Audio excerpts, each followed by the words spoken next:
Hello दोस्तों, नमस्ते, प्रणाम। स्वागत करती हूँ मैं अपना यूट्यूब चैनल पे। आज मैं छोटा सा देवी माता नवरात्रि गीत सुनाने जा रहा हूँ। प्लीज़ कमेंट बॉक्स में बताइएगा मेरा गीत आपको कैसा लगता है। धैली चरनिया मैया देलू नाया शिष्या हो कि काहू लैके।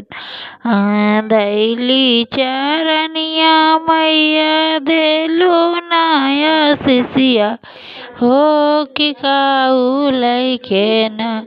मैया जाए बे अपन घरवा हो कि काहू लैके न। मैया जाए बे अपन घरवा हो कि काहू। धनमा जो देती बेटी लूटी पाटी जैत हो कि बिरना देवै ना।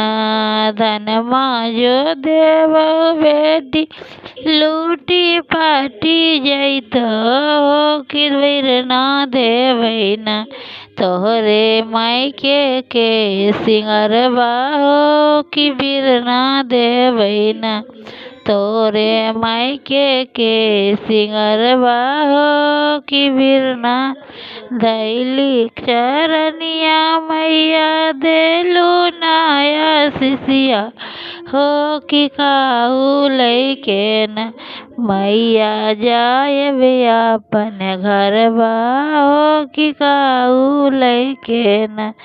मैया जाए बे अपन घरवा हो कि काहू ले।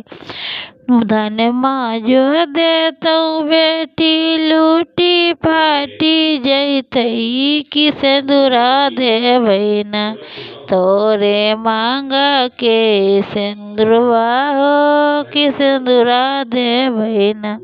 तोरे मांगा के सिंगरवा हो कि सिंदूरा देवै ना।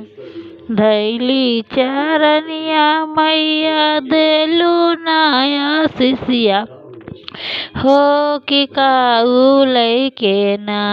मैया जाए बे अपन घरवा हो कि काहू लैके ना।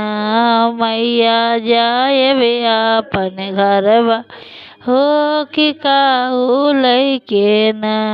धनमा जो देती बेटी लूटी पाटी जैत हो कि बलका देवै ना। बेटी गोदी के सिंगरवा हो कि बलका देवै ना। गोदी के सिंगरवा हो कि बलका देवै ना।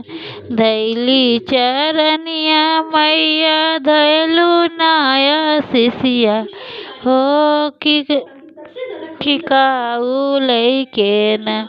मैया जाए बे अपन घरवा हो कि काहू लैके न। मैया जाए बे अपन घरवा हो कि काहू लैके न।